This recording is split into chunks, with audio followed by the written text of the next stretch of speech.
लहू को लिखता हूं, लहू पानी नहीं लिखता। महलों में जो नाचती है मैं उसे रानी नहीं लिखता। आने वाली नस्लें तुम पर नाज करेंगी। MIM के नौजवानों, कातिल को कातिल लिखना, कभी मसीहा मत लिखना। ये सरजमीन जो सीमांचल की सरजमीन है, हिंदू और मुसलमानों की मोहब्बत की सरजमीन है, शरीफों की सरजमीन है, जो आज़ादी के बाद बिहार का खुशहाल तरीन इलाका था, आज बड़ी बदहाली से दो चार हुआ है। और हमारी इस बदहाली की लड़ाई लड़ने के लिए जिनको हमने बरसों से वोट दिया, जिनको हमने इज्जत दी, जिनके लिए कुर्बानी दी, उन लोगों ने अपने घर और खानदान को तो संवारा, सीमांचल के गरीबों, किसानों और मजदूरों की खैरियत नहीं दी। मेरे पास अल्फाज नहीं, मैं किन अल्फाज में मुबारकबाद दूं जनाब बैरिस्टर असदुद्दीन अवैसी साहब को। जब 2015 में 16 अगस्त को वो किशनगंज आए और किशनगंज की रिपोर्ट पढ़ी तो उनकी आंखों में पानी था और उसने कहा कि अख्तरुल ईमान, मेरा घर यहाँ से 2000 किलोमीटर दूर जरूर है, लेकिन ईमान और मिल्लत के रिश्ते से मैं आपसे करीब हूँ। यहाँ की जो बेबसी है, मैं उस लड़ाई को पूरी मजबूती से लड़ने के लिए तैयार हूँ। और उसने ही कहा कि जब तक आईन हिंद संविधान के धारा 371 के तहत सीमांचल को विशेष पैकेज न दिया जाए, उस वक्त तक सीमांचल के गरीबों, दलितों और मुसलमानों की हालत अच्छी नहीं हो सकती। मैं यहाँ के हिंदू और दलित भाइयों को भी कहना चाहता हूँ कि इस इलाके में दलितों और हिंदुओं की भी हालत अगर खराब है तो उसका जिम्मेदार मुस्लिम लीडर है। इसलिए कि यहाँ बेशतर MP और MLA मुसलमान ही बने, लेकिन जो लोग MLA और MP बनकर के गए वो अपनी पार्टियों में जाकर गुलाम हो गए, हमारे मसाइल के तर्जुमान नहीं हो पाए। मेरे भाइयों, यही वजह है कि सीमांचल का यह इलाका सबसे गरीब और फटा हाल है। नौजवानों का 70% आज दिल्ली और पंजाब में मजदूर है। मैं अक्सर कहता हूँ, बेटा पैदा होता है तो माँ दर्द भूल जाती है कि मेरे लाश पे कंधा देने वाला आ गया, लेकिन सच ये है कि हमारी गरीबी ने हमको उस जगह खड़ा कर दिया है कि माँ बस्ती में मरती है और गरीब बेटा मजदूरी के लिए पंजाब में रोता है।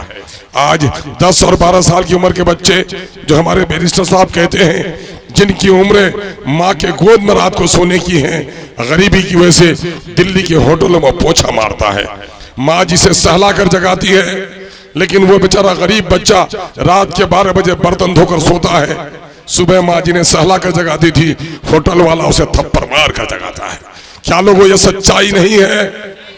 कि यह सच्चाई नहीं है कि 15 दिन की दुल्हन, 15 दिन की शादी के दुल्हन के हुए हाथों में मेहंदी का रंग भी फीका नहीं हुआ और गरीब अपनी दुल्हन को छोड़कर पंजाब जाने पर मजदूर है? ये सच है या नहीं है? किन जालिमों ने हमको लूटा है? किसने हमारा ये बदहाल किया, हमें बदहाल किया है? सच है, आज से 40 साल कबल बिहार के दूसरे हिस्से से मजदूर हमारे घर आता था और आज हमारा बेटा बच्चा बच्चा मजदूर बनकर बाहर जा रहा है। इन जालिमों ने हमसे वोट लेकर सरकार बनाई और हमसे टैक्स लेकर दिल्ली और पटने को सजाया। दिल्ली और पटने में तो कुत्तों के लिए इन बदमाशों ने हॉस्पिटल बना दिए, लेकिन मेरी माएं तड़प कर मरती हैं और उनके लिए एक दवा भी नहीं मिल पाती।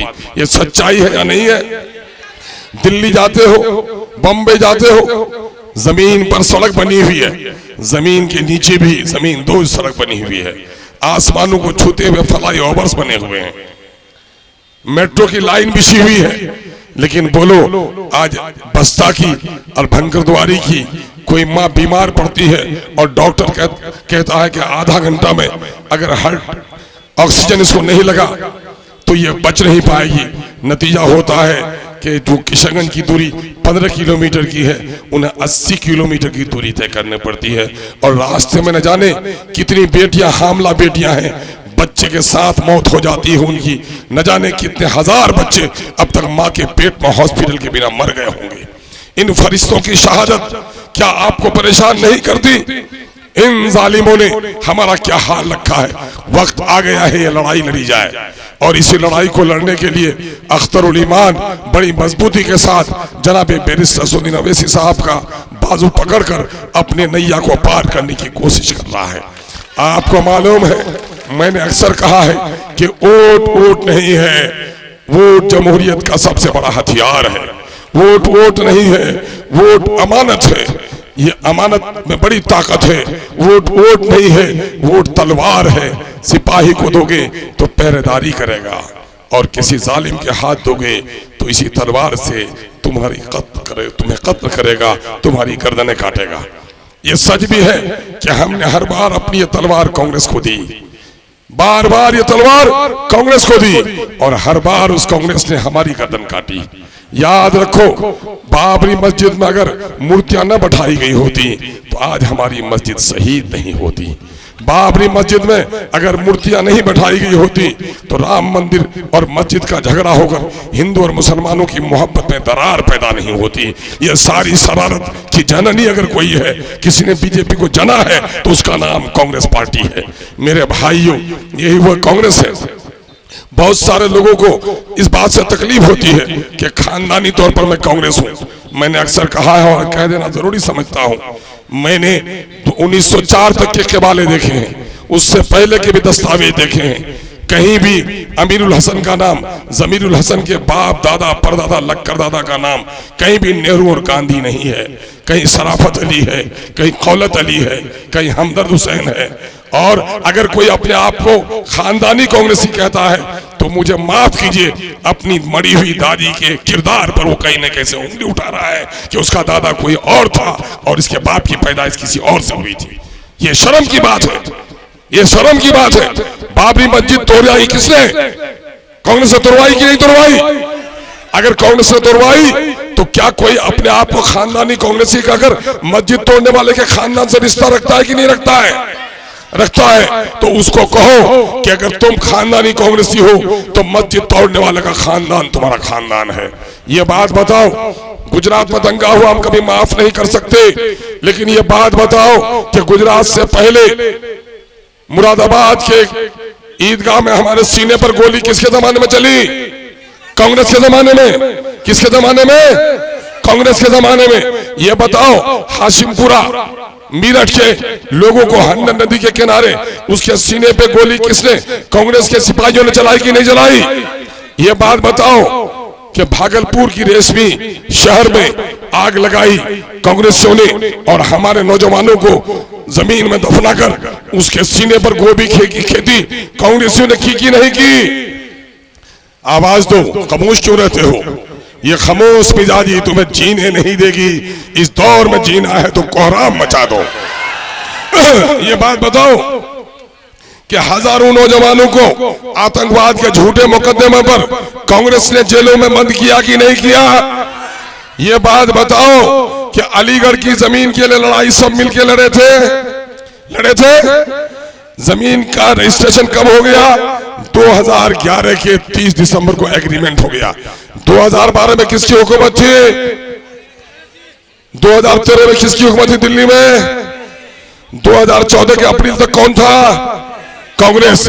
अगर 2012-13 में पैसा दे दिया होता तो आज हमारी अलीगढ़ यूनिवर्सिटी किशनगंज बराज बन के तैयार होती कि नहीं होती?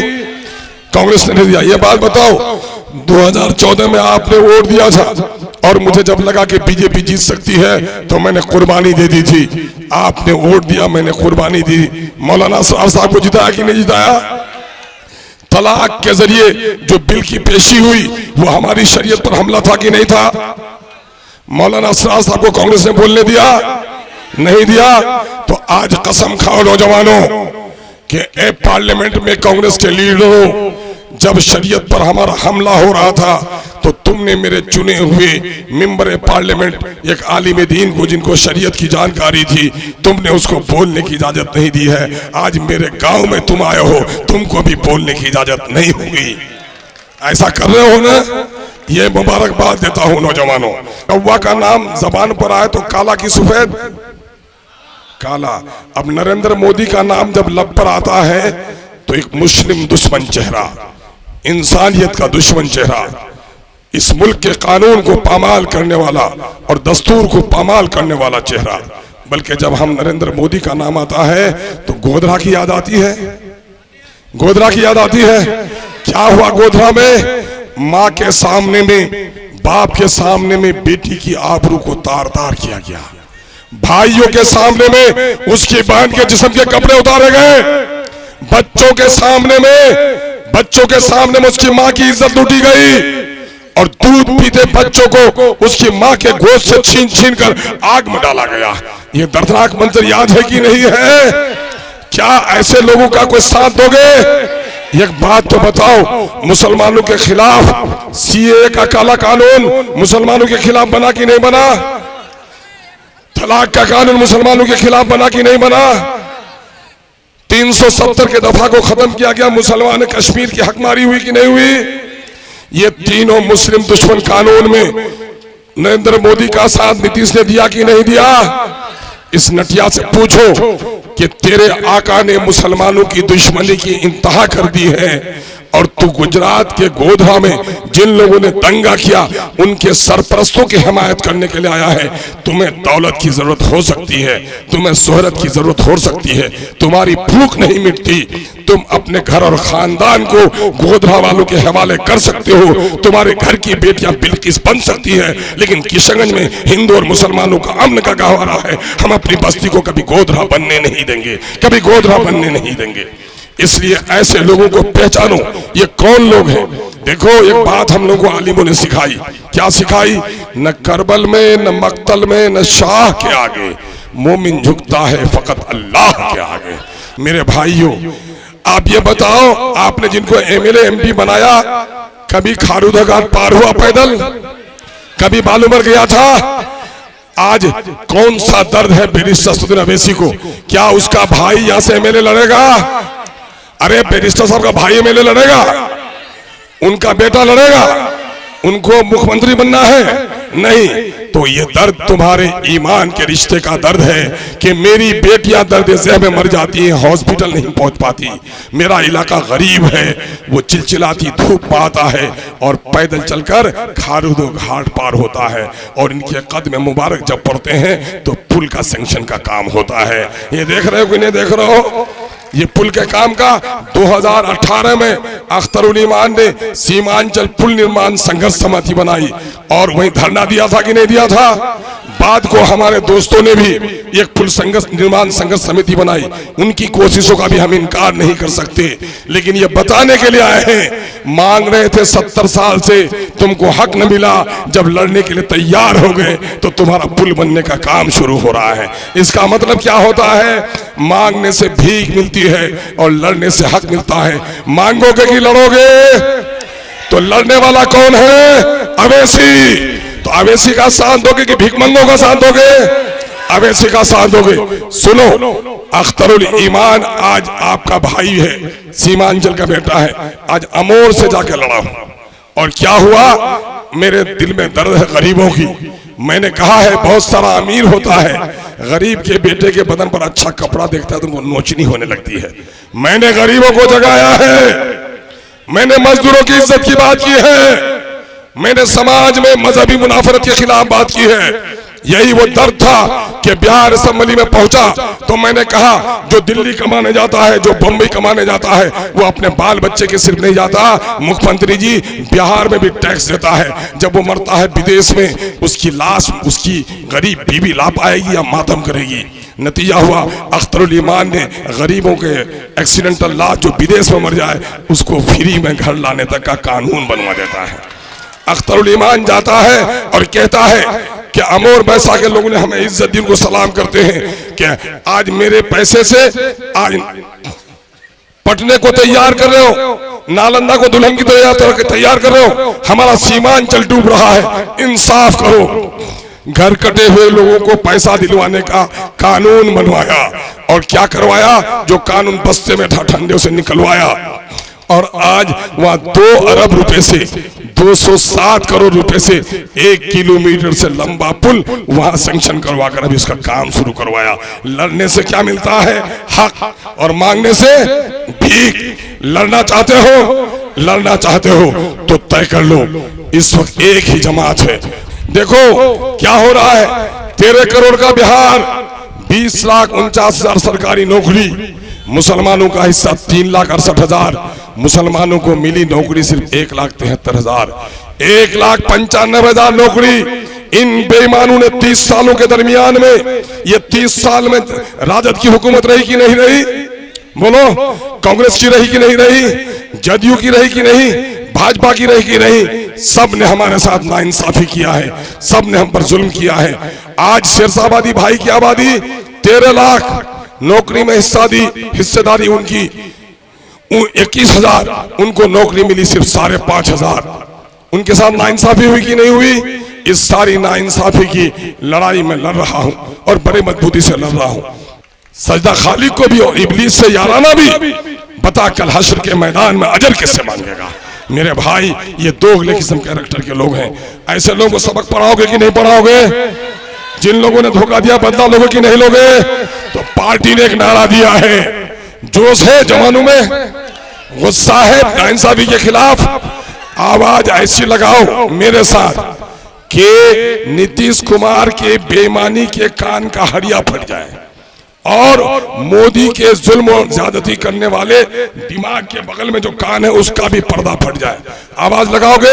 इनकलाब, इनकलाब। मैं 4 मिसरे पढ़ूंगा, दोहरा देना है।